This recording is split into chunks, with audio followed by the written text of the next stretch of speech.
nós recuamos 26 anos a nível de dormidas e 10 anos a nível de receitas, que é um indicador expressivo, mas também tem uma leitura que se deve fazer, que é, nós estávamos a crescer muito mais em receitas do que a nível de dormidas.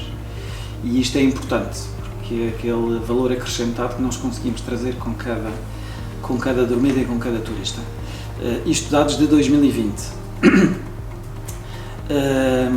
Obviamente, 2021 as coisas começam a melhorar, os indicadores são positivos, pelo menos o verão, até agosto, os dados que temos até agosto já conseguimos estar acima de 2021, em algumas regiões até com capacidade aérea superior a 2019, com bons indicadores para o futuro, mas eu diria que as grandes conclusões destes 20 meses, não só a nível de Portugal, mas a nível internacional, é, em primeiro lugar, a fragilidade da atividade do turismo, uma das atividades mais impactadas, com uma situação que não tem rigorosamente nada a ver com a nossa atividade, uma questão de saúde. O facto de ter um efeito de arraste em muitas outras áreas da economia e finalmente o facto disto não ser só uma crise que afeta os países que são mais dependentes do turismo ou que têm uma maior presença do turismo na sua economia, mas afeta todos os países, do norte ao sul da Europa e de outros continentes. Portanto, eu acho que estas são as grandes conclusões que nós tiramos relativamente a estes 20 meses. Também acho que foi um despertar de consciências ou de refocar aquilo que são as prioridades da atividade, dos países, das regiões, das empresas, com uma maior necessidade de aposta na colaboração, na cooperação e obviamente com o digital e a sustentabilidade a liderarem, a serem mais do que uma parangona, a terem que liderar também este processo de transformação. Começando pelas empresas, acha que as empresas do turismo foram devidamente apoiadas nestes meses? Vamos ver, nós tivemos o total de apoios financeiros foi à volta de 2,7 mil milhões de euros total, desde a linha de microcrédito, as linhas de garantia mútua, enfim, um conjunto de programas, o apoiar, o adaptar, por aí fora. 2,7 mil milhões. Destes 2,7, 755 foram a fundo perdido. Aquilo que nós sempre dissemos desde o princípio, e é preciso relembrar que nós nunca tínhamos e nunca tivemos, e nem temos ainda hoje, qual é a perspectiva de total recuperação. Nós acreditamos que em 2023 vamos ter total recuperação dos dados de 2019, mas ainda há muita incerteza em cima da mesa. Aquilo que nós dissemos é que era importante manter os motores a trabalhar para, quando voltasse a procura, quando nos permitissem retomar a mobilidade, nós podermos sair na linha da frente. E eu acho que estes apoios, estas linhas, estas iniciativas que se tomaram a nível da formação, a nível, é preciso ver que nós tivemos mais de 160 mil pessoas a fazerem formação, dos apoios ao trabalho, 40 mil postos de trabalho que foram protegidos, mais de 46 mil empresas que receberam apoio. Acho que foram aquilo que era possível para recuperar. E acho que agora o que estamos a sentir é, com a procura a crescer, obviamente, e tendo noção que nenhum dos nossos ativos tinha sido prejudicado com a pandemia, antes pelo contrário, houve muitas empresas até que optaram por fazer investimento e recuperar algumas unidades ou apostar em segmentos diferentes ou em mercados diferentes, nós sentimos isso. Acredito que estamos muito bem posicionados para arrancar. Se associarmos a isso a força da marca Portugal hoje a nível internacional, eu acredito que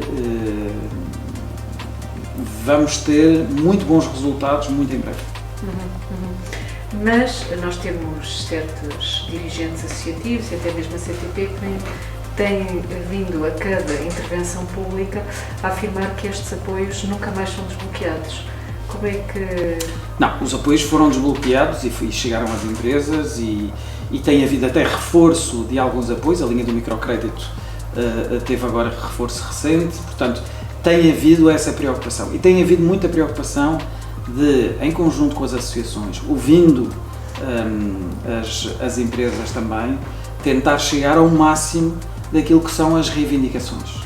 E eu acho que isso tem que ser, enfim, obviamente, reconhecido por todos. Se era possível ir a mais, nós temos que fazer uma gestão com base naquilo que é os recursos que temos e a capacidade que temos e a possibilidade que temos também. E também as previsões de recuperação que temos. E nós temos previsões de recuperação que são muito positivas. Portanto, acho que houve uma capacidade de diálogo muito grande, houve uma capacidade de dar resposta a muitas das questões e das preocupações que havia por parte das empresas e principalmente houve uma capacidade de manter a atenção e o foco naquilo que era essencial e de dar uma resposta rápida relativamente às necessidades, a nível de capacidade aérea, de contacto com os operadores, com os agentes de viagens, com o consumidor final através de campanhas. Nós conseguimos fazer isso ao longo destes 20 meses. E isso é que é importante, é isso que nos vai permitir, agora que estamos a retomar, e obviamente ainda com algumas situações de incerteza, ou eu não diria de incerteza, mas pelo menos de recuperação mais difícil do ponto de vista de alguns segmentos específicos, nomeadamente o segmento de mais, algumas regiões como os grandes centros urbanos, mas acho que estamos no bom caminho e acho que isso é fruto também do trabalho que foi feito ao longo destes 20 meses. Estes 20 meses de trabalho conjunto e de cooperação acho que foram positivos. E mais uma vez, há sempre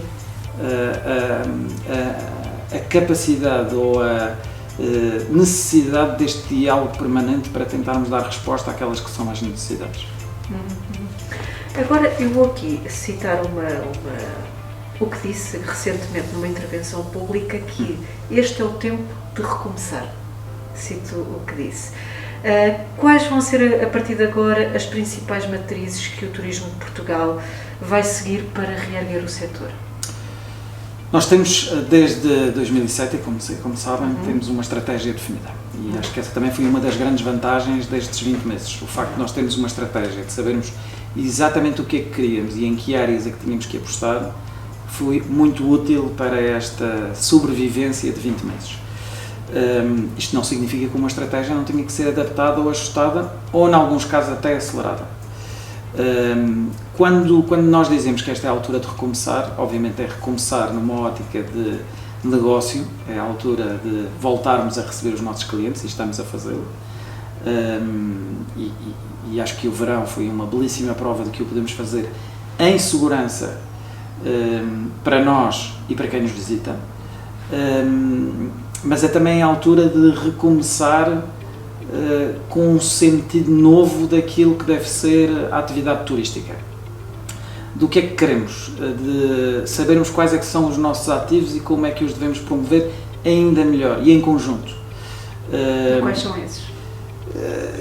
Eu acho que aquilo que nós temos hoje são duas fortalezas enormes. Uma, que é esta preocupação com o outro, e nós sempre dissemos que o nosso propósito a nível de turismo em Portugal era receber bem e respeitar as diferenças, e isso passa por respeitar e proteger o outro, e nós fazemos como ninguém, a nível de serviço, de contacto pessoal. Portanto, é uma das grandes fortalezas do país e da marca Portugal, e nós vemos isso também na reação que temos, na avaliação que é feita desta marca Portugal, não só enquanto destino turístico, mas enquanto marca global. E, por outro lado, esta capacidade de adaptação e de trabalho em conjunto. Aquilo que nós fizemos com o Clean and Safe, de nos unirmos e de termos mais de 23 mil empresas, mais de 40 mil pessoas que fizeram formação sobre o Clean and Safe, que nos permitiu levar lá para fora uma mensagem de coesão e de cooperação, é extraordinário. E ganhamos muito com isto. E eu acho que muito daquilo, dos frutos que estamos a colher agora também, é resultado desta imagem de coordenação e de colaboração. Portanto, é neste sentido que falamos no recomeçar, é aproveitarmos as fortalezas que temos e sem esquecer que obviamente temos desafios pela frente e temos questões que temos que resolver e que temos que solucionar para sermos ainda mais sustentáveis, mais focados nas pessoas, com uma experiência mais fluida no território, mas acho que estamos num muito bom caminho para isso. Há pouco falou que as companhias aéreas recuperaram bem e temos mais rotas neste momento. Estão a negociar com outras companhias aéreas para virem para Portugal? Nós sentimos que há uma situação que obviamente já vínhamos sentindo antes, porque quando se cresce mais de 60% de receitas em 4 anos, 2015 a 2019, quando se tem um ano recorde em 2019, obviamente chama a atenção de muitas companhias, nomeadamente aéreas, para a conectividade com Portugal. É uma questão de negócio, é uma questão de oportunidade de negócio.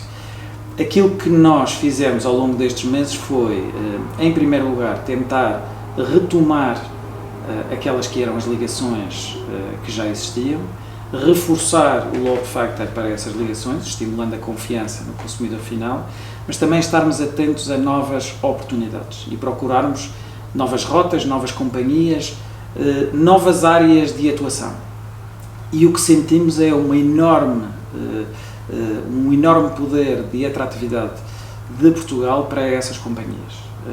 E dou-lhe alguns exemplos, por exemplo, a questão da Ibéria termos Espanha ligada através da Ibéria com os 5 aeroportos nacionais é algo que não tínhamos antes. O facto de termos a Lufthansa, a British Airways a voar para os Açores, ou de termos a EasyJet com a base no Algarve e reforçar essa base com mais uma aeronave, é claramente fruto, obviamente, do trabalho de todos e do trabalho de Portugal, mas é fruto também destas companhias e destas empresas sentirem que há uma oportunidade no nosso país. O facto da Ibéria ter colocado Lisboa e Porto dentro do programa de stopover da Ibéria, portanto, um passageiro que queira utilizar o programa de stopover e vir para Lisboa e Porto com os mesmos benefícios que teria se fosse para Vigo ou Sevilha, é muito positivo para nós. Passamos a ter também o hub de Madrid a servir com muitos turistas e passageiros que vêm de outros locais. Portanto, são estas oportunidades que nós temos que continuar a olhar e continuar a descobrir e a caminhar. E acho que temos feito aqui um trabalho, as delegações, as 25 delegações do Turismo de Portugal que estão lá fora, nós cá dentro, as agências regionais de promoção e os privados, de identificarmos estas oportunidades e corrermos atrás. E é isto que vamos continuar a fazer. E acho que isto é muito positivo, porque para um país que depende em 70% do mercado internacional, obviamente esta questão é essencial. E em relação às companhias de cruzeiro? Agora as companhias de cruzeiro estão a sair em bolha, não é? As pessoas não podem andar livremente pelas cidades, não podem fazer esse tipo de coisas. Têm conversado com as companhias de cruzeiro? Estão a tentar ver o que é que conseguem fazer nesse sentido? Eu acho que ainda há, e daí eu dizer que é preciso esta evolução e esta progressão. Existem áreas, ou segmentos, ou áreas de atividade que ainda precisam de cada vez mais atenção. E a questão dos cruzeiros é uma dessas. Eu acho que é uma questão de evolução positiva, aquilo que nós vamos sentir daqui para a frente, com o controle da pandemia, com a progressão da vacinação, com a facilidade e a simplicidade com que se fazem testes hoje em dia, é tudo uma questão de, aos poucos, começarmos a deixar cair as barreiras que temos hoje à circulação, à mobilidade, à bolha, como dizia há pouco, para voltarmos a ter atividade normal e atividade regular. O nosso objetivo é que haja essa atividade em todos os setores e em todas as áreas. E ainda em relação aos cruzeiros, a nível da sazonalidade, porque nós temos muitos cruzeiros aqui na época do outono, mais na primavera, mas depois o verão e o inverno ainda estão um bocadinho deficitários em relação a essa atividade.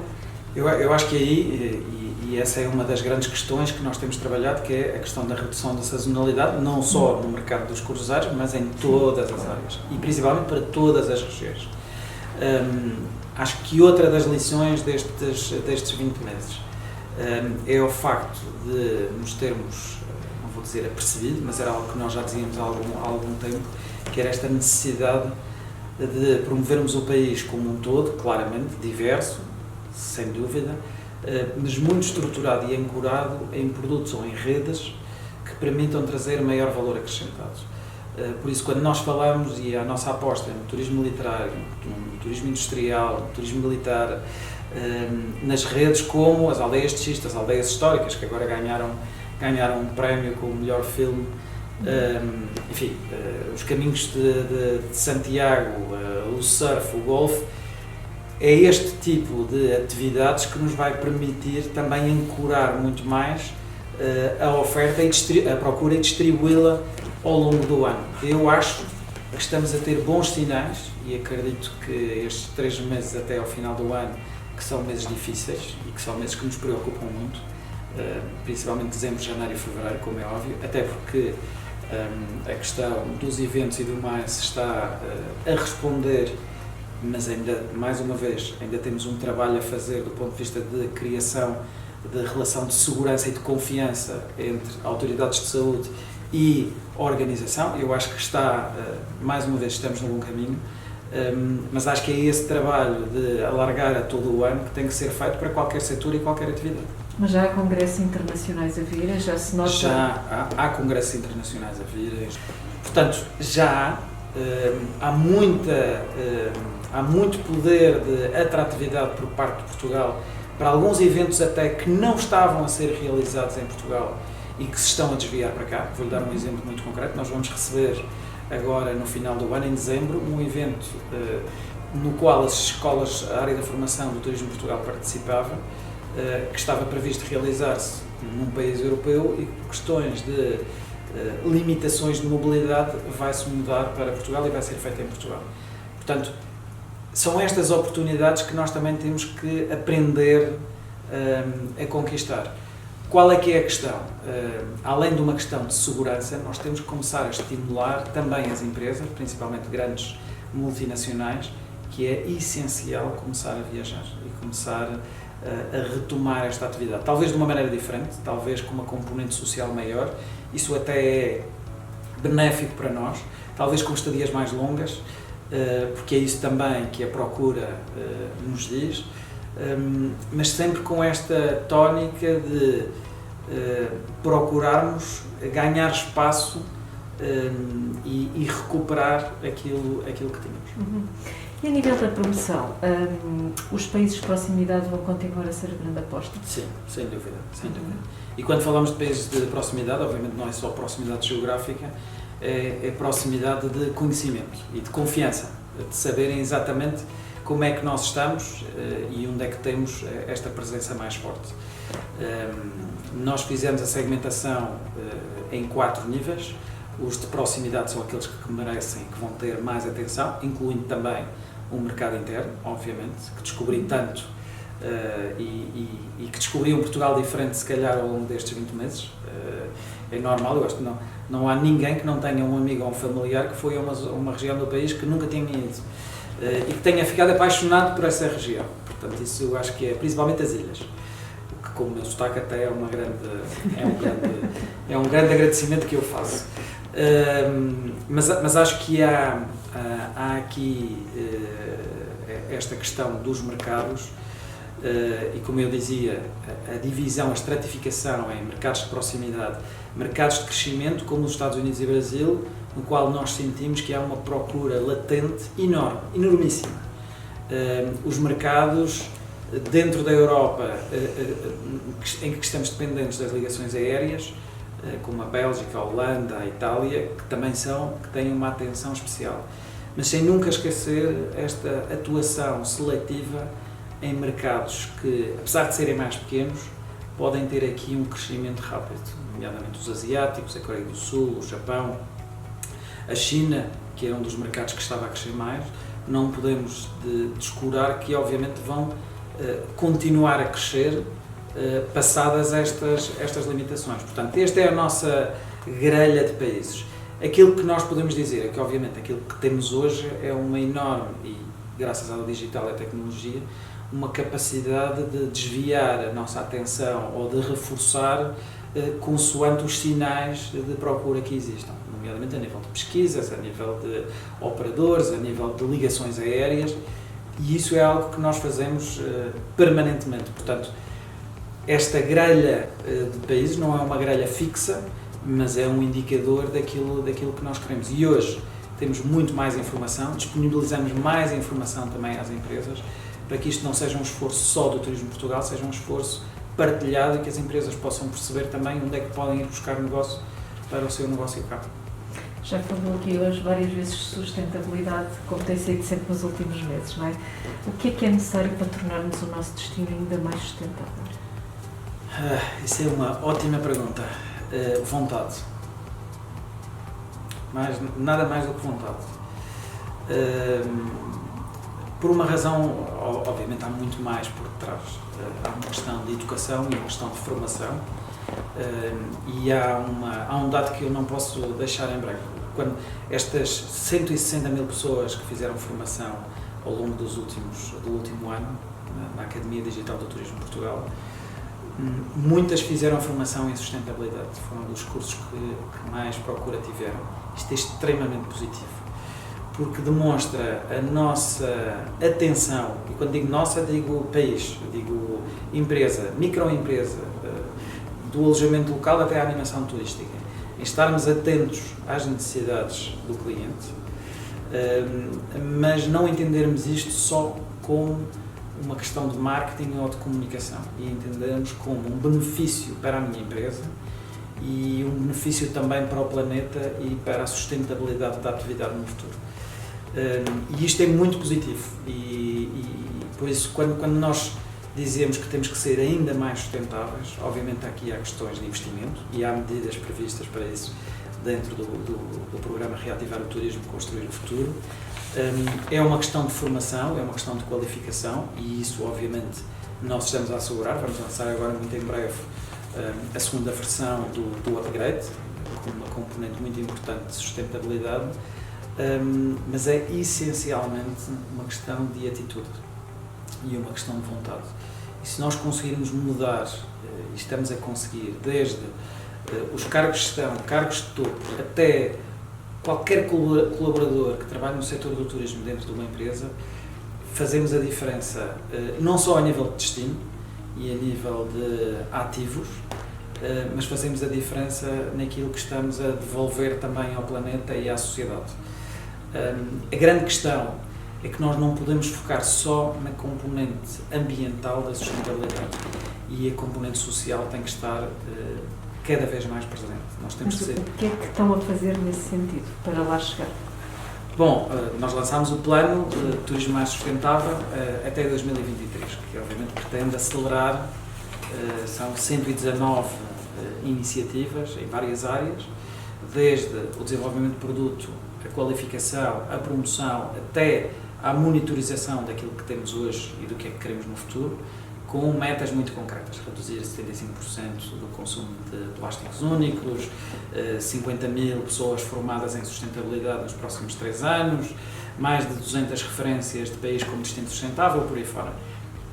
Mas, mais uma vez, isto não é um trabalho só do Turismo Portugal, e isto é algo que, nesta componente da sustentabilidade, obviamente nós temos a nossa parte a nível de linhas de financiamento, a nível de estruturar oferta formativa, de fazer benchmark, de transmitir aquilo que são as melhores práticas do que se faz lá fora e trazer cá para dentro. Só para lhe dar uma ideia, nós temos agora a Assembleia Geral da European Travel Commission e o foco é a sustentabilidade. Portanto, isto não é só uma questão de Portugal, é uma questão de todos os países, principalmente dentro da Europa.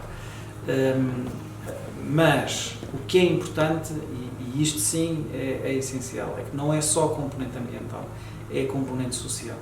E quando falamos de sustentabilidade do setor, isto passa por termos um setor mais inclusivo, que valoriza a diversidade de género, que prepara as gerações para o futuro, que tem consciência de que temos de ser muito mais atrativos para, se calhar, resolvermos muitos dos problemas que vamos ter de enfrentar no futuro, nomeadamente a questão dos recursos humanos.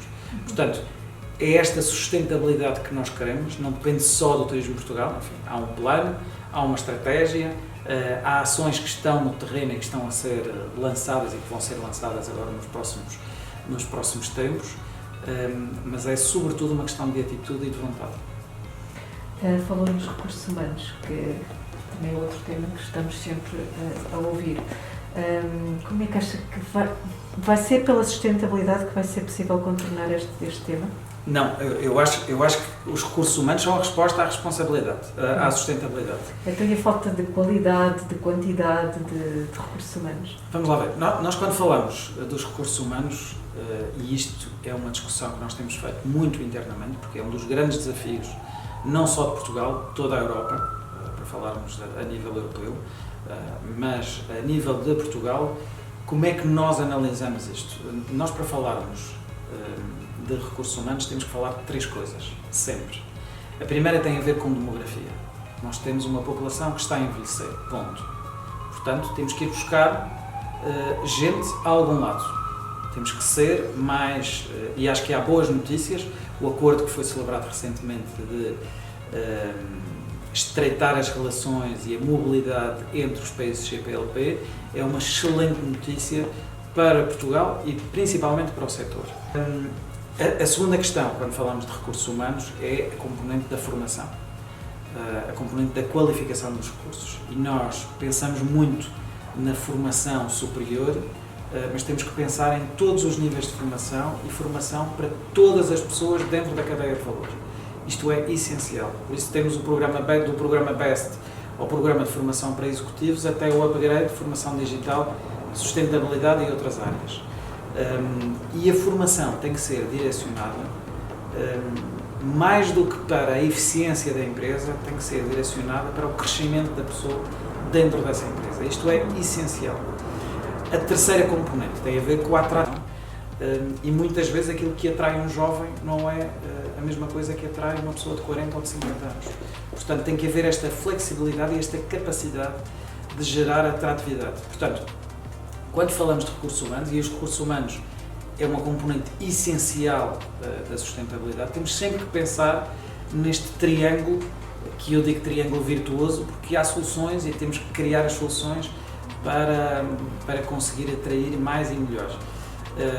Mas isto é um trabalho que não passa só pelas entidades públicas, passa muito pelas entidades privadas, passa por todos, e não passa só pelo setor do turismo, passa por outras áreas de governação, que também têm que perceber de governação. Quando eu digo de governação, digo desde a questão da migração até à questão das regras que são colocadas para o exercício de uma atividade.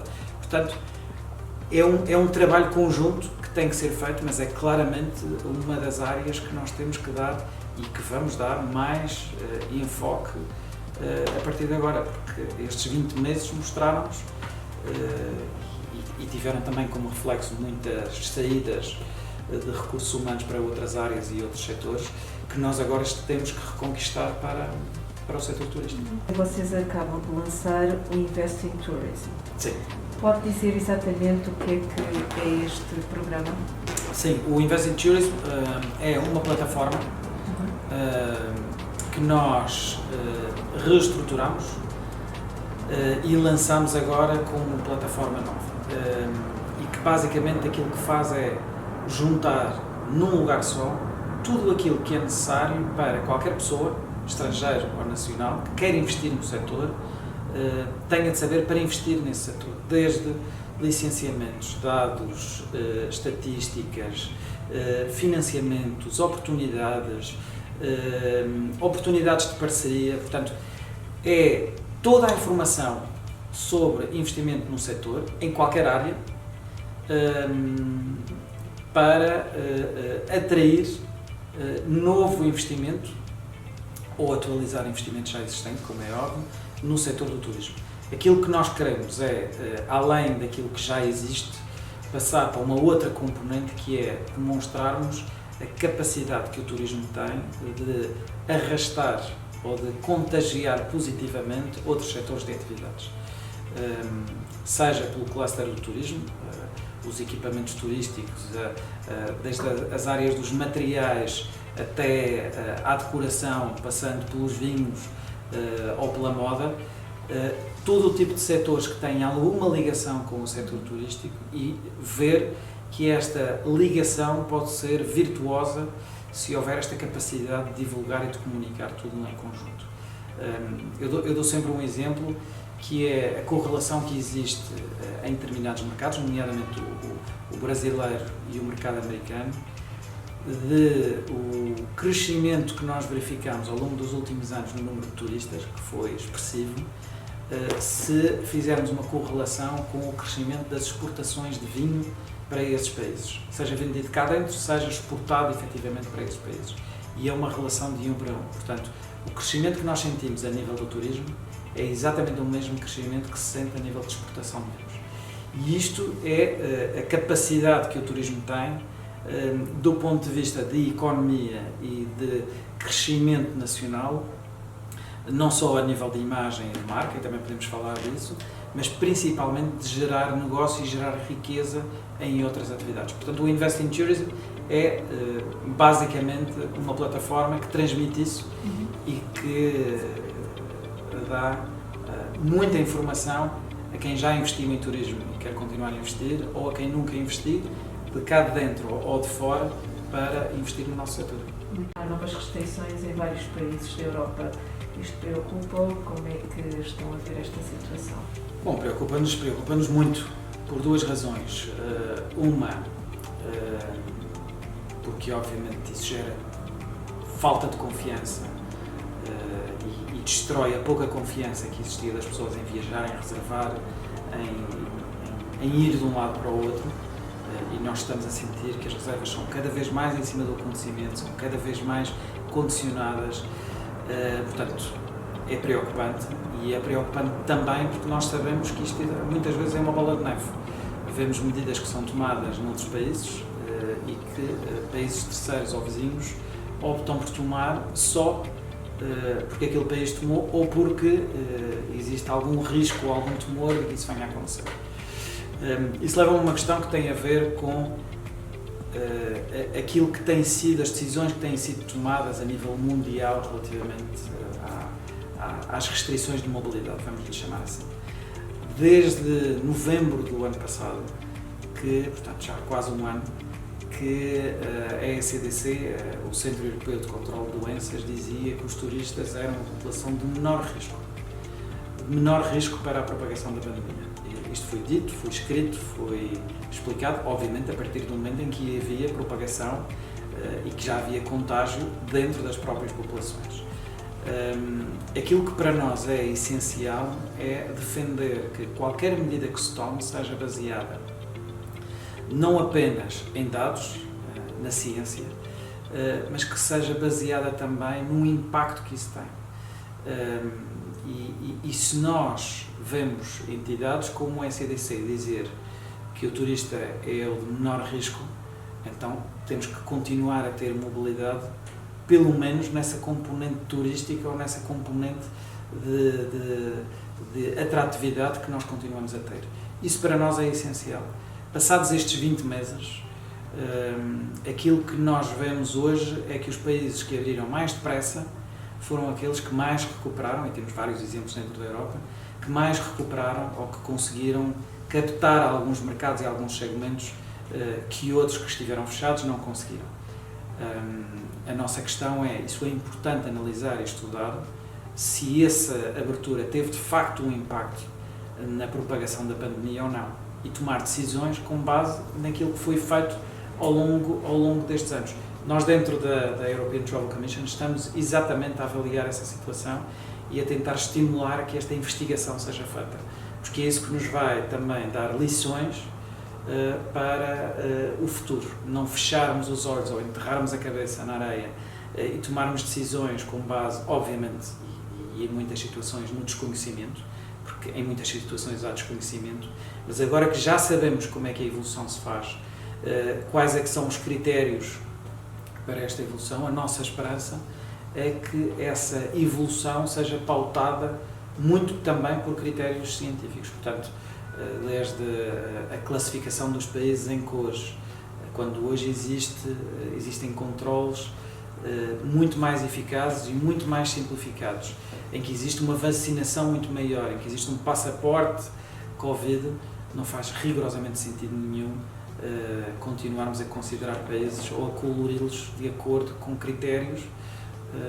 que se calhar não representam a população que viaja de um país para o outro, ou não representa aquilo que é a nossa necessidade de segurança relativamente a esse país.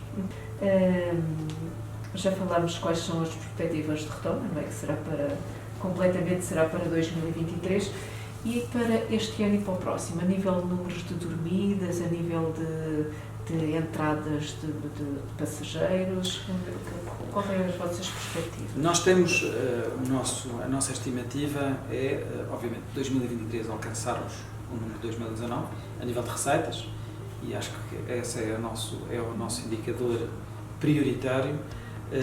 Este ano, o nosso grande objetivo seria fecharmos com 50% das receitas de 2019, portanto, à volta de 8,4, à volta de 9 mil milhões de euros de receitas. O que é que nós estamos a sentir? Estamos a sentir, obviamente, os números que temos é janeiro a agosto, há um crescimento relativamente a 2020, ainda estamos longe, menos 55%, menos 60% daquilo que foram os resultados de 2019, mas mais uma vez, há uma excelente resposta, fantástica resposta do mercado interno, que se verificou em agosto e que nós acreditamos vai continuar a manter nos resultados que vamos ter em setembro e outubro, e acreditamos também até ao final do ano, e há uma retoma progressiva da capacidade aérea. Nós tivemos em agosto à volta de 60% daquilo que tínhamos, a capacidade que tivemos em 2019. As previsões para novembro, portanto para o próximo inverno, a partir do próximo inverno IATA, são à volta de 80% a 90% da capacidade que tivemos em 2019. Isto se continuar a haver este interesse pela procura, por parte da procura, e continuarmos a ter esta abertura, ou não termos mais limitações do ponto de vista, ou restrições do ponto de vista de acesso. Se conseguirmos manter isto, e obviamente há aqui muitos se's que não dependem de nós, eu acredito que a retoma vai ser mais rápida do que aquilo que prevemos. Mas mesmo assim já é positivo, já é muito positivo se conseguirmos recuperar em 2023 os indicadores que tínhamos, e se conseguirmos ultrapassar esta fase do inverno com indicadores positivos, obviamente ainda não pré-pandemia, mas pelo menos já positivos, eu acho que podemos começar a respirar mais profundamente e com mais alívio, porque estamos no bom caminho. Mas eu acho, mais uma vez, a marca Portugal é uma marca fortíssima, fortíssima, muito associada aos valores do turismo.